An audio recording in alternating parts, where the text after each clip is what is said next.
Slovensko je skutočne nádherná krajina. Svedčí o tom jej rozmanitá príroda, ktorá je na každom rohu iná. Máme tu mnoho nádherných hôr, dolín, roklín či jazier a každé z nich má svoje čaro. No dnes sa pozrieme na tie úplne najkrajšie. Preto vám teraz ukážem top 10 najkrajších miest na Slovensku. Zoberte si nejaký poznámkový blok, uvoľnite sa a pozorne sledujte. 10. miesto. Karpatské bukové pralesy. Áno, aj na Slovensku máme lesy pralesového charakteru. Jedná sa najmä o bukové pralesy, ktoré sa okrem Slovenska nachádzajú aj v Rumunsku a Nemecku. Karpatské bukové pralesy sú zapísané aj do svetového dedičstva UNESCO, a to najmä kvôli dôležitým ekologickým a biologickým procesom, ktoré pomáhajú tamojšej biodiverzite. Hlavným porastom toho lesa je, nečakane, buk lesný. Práve na tomto pralese je vidno, akú neskutočnú schopnosť sa prispôsobiť daným i zmeneným podmienkam buk má. Pre turistov je možné ísť len do určitých častí pralesa, a tak ostávajú niektoré jeho časti nedotknuté. 9. miesto. Jastrabia väža.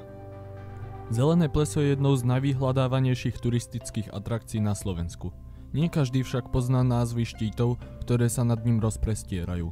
Najmohutnejším a najdominantnejším z nich je s najväčšou pravdepodobnosťou Jastrabia väža. Je opradená množstvom povestí, je veľmi fotogenická a od zeleného plesa vyzerá skutočne prekrásne. Ešte krajšie však vyzerá výhľad z jej vrcholu, odkiaľ je vidno do najmohutnejších tatranských stien. Jastrabia väža nie je a nikdy nebola prístupná širokej verejnosti, takže ak by ste na ňu chceli ísť, také ľahké to nebude. Na jej výstup totiž musíte ovládať aspoň mierne pokročilé horolezectvo. Veď nie nadarmo sa jej hovorí slovenská K2.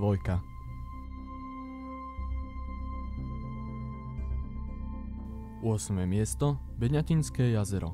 Beňatinské jazero alebo Beňatinský travertín je unikátna prírodná pamiatka uprostred prírody nedaleko obce Beňatina.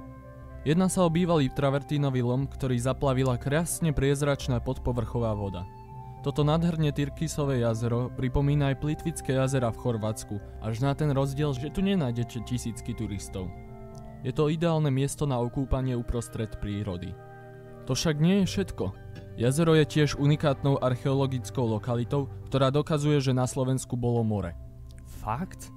Fakt, lenže v praveku. Toto more sa volalo Tétis. Dokazujú to aj nalezené skameneliny morských živočíchov, ako i 5-metrový otlačok obrovskej pravekej ryby. 7. miesto. Veľký Rosutec. Len málo ktorá turistická atrakcia je tak preplnená turistami ako Veľký Rosutec a nedaleké Jánošikove diery. Aj napriek tomu si však tieto miesta stále nachádzajú viac a viac obdivovateľov. A to nie nadarmo. Veľký Rosutec je najkrajším vrcholom Malej Fatry. Z vrcholu Veľkého Rosutca je jeden z najkrajších výhľadov na celom Slovensku.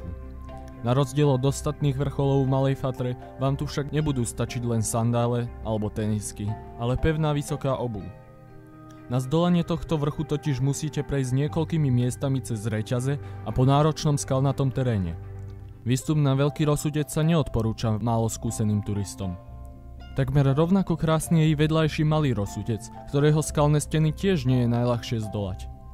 Ak sa teda niekedy rozhodnete spraviť túru na Veľký Rosutec, vyrazte ešte za svitania, a to cez pracovný deň uprostred roka, a obujte si pevnú turistickú obuv. Alebo sa pripravte na stovky turistov a doničené sandále. 6. miesto. Vodopád Bystrého potoka na Polane. Na Slovensku je skutočne mnoho nádherných vodopádov, celkovo 200, a len veľmi ťažko sa dá určiť, ktorý z nich je najkrajší. Za mňa je to však vodopád Bystrô v pohorí Polana, ktoré je vyhasnutou sopkou. Viac info v mojom staršom videu. Klikni vpravo hore. Tento vodopád je prírodnou pamiatkou a chránený krajinný výtvor. Nachádza sa v katastrálnom území obce Hríňova a jeho výška dosahuje úctihodných 23 metrov. Čo je však zaujímavejšie je, že hĺbka, do ktorej padá, je takmer rovnako hlboká ako samotný vodopád. Popri vodopáde vedie rebrík, ktorý je súčasťou turistického chodníka vedúceho na hlavný hrebeň už spomínaného pohoria Polana. Vodopád sa nachádza v nadmorskej výške 1030 metrov nad morom. Vznikol pri tektonickej poruche, keď poklesla časť stuhnutého lávového prúdu, ktorý je vidno na vzdialenejšej mape. Každopádne, ak bývate nedaleko, rozhodne stojí za to sa tam ísť pozrieť.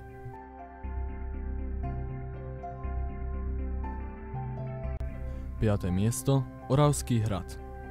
Oravský hrad je jedným z najkrajších hradov na Slovensku, teda z môjho hľadiska najkrajší. Nachádza sa v obci Oravský Podzámok a je výraznou dominantou oravského regiónu. A síce hradná vyvýšenina bola obývaná už v praveku, samotný Oravský hrad, ako ho poznáme teraz, bol postavený v polovici 13. storočia. Hrad je taktiež národnou kultúrnou pamiatkou Slovenska. Vráťme sa však k histórii hradu.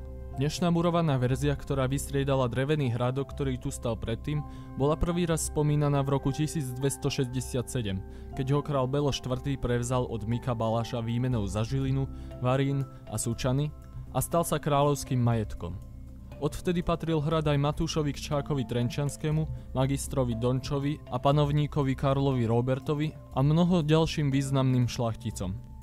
Jeden z kastelánov hradu, ktorí sa tu vystriedali, bol aj Peter Komorovský, ktorý hrad nielenže ubránil proti husitom, ale po šikovnej politike a vyjednávaní sa napokon stal aj županom Oravy, čo sa prejavilo aj opravou a opevnením hradu.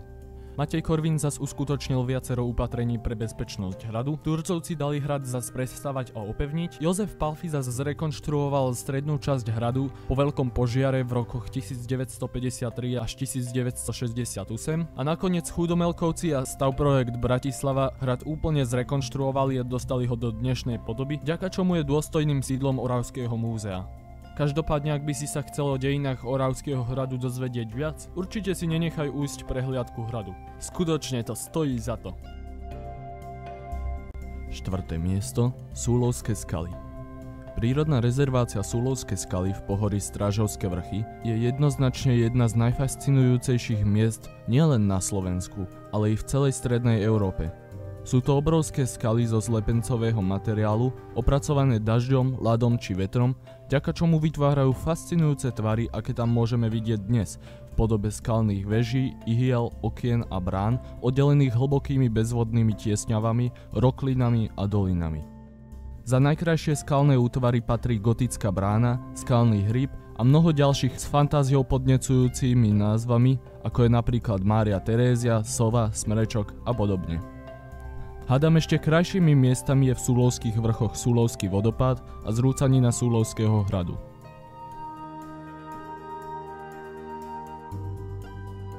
Tretie miesto. Maninská tiesňava. Maninská tiesňava je najkrajším miestom na Slovensku, na ktoré sa dá dostať aj autom či autobusom. Táto tiesňava prepája obce Považská Teplá a Záskalie. Epigenetický prielom bol vytvorený zarezaním sa Maninského potoka do skal, čím vytvoril túto tiesňavu. Nachádza sa tu vlhká mikroklíma a vďaka vysokým skalným stenám, ktoré spínajú ostrý uhol, umožňuje výskyt vysokohorských rastlín a živočíchov, a to aj napriek tomu, že sa Maninská tiesňava nachádza v malej nadmorskej výške, a to približne 350 metrov nad morom. Aj napriek tomu na vyslňovaných miestach sa dajú nájsť aj teplomilné druhy rastlín a živočíchov. A práve aj vďaka týmto kontrastom je miesto tak unikátne. Druhé miesto. Kriváň. Vysoké Tatry ako pohorie sú kategória sama o sebe a chcelo by to zvlášť video top 10 miest vo Vysokých Tatrách. Práve preto mi bolo veľmi ťažké vyberať jedno konkrétne miesto z Vysokých Tatier, no napokon som sa rozhodol pre Kriváň. Je to náš 10. najvyšší štít a nezanedbateľný symbol Slovenska, ktorý pre mnohých Slovákov veľa znamená. Avšak kto z vás na Kriváni bol? Ak si na Kriváni bol, napíš mi to do komentárov. No Kriváň je veľmi ťažko dostupný, aj napriek tomu, že tam vedie turistická značka, na rozdiel napríklad od Veľkého ľadového štítu alebo samotného Gerlachu.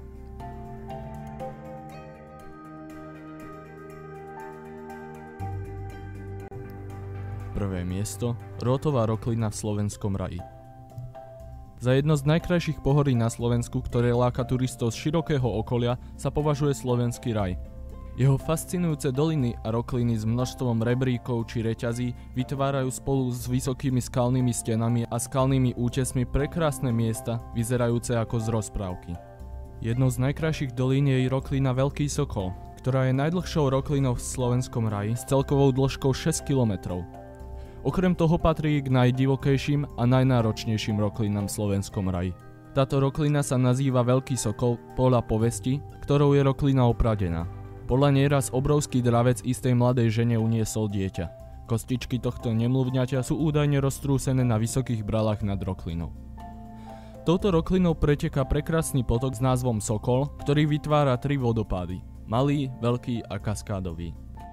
Záverečná a zároveň najkrajšia časť rokliny sa volá Rothova roklina.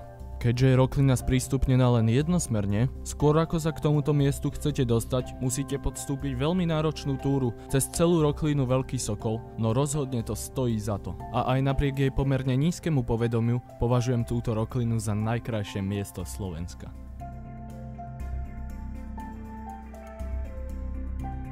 Samozrejme, toto boli len niektoré krásne miesta zo slovenských hôr a nachádza sa ich tu o mnoho viac.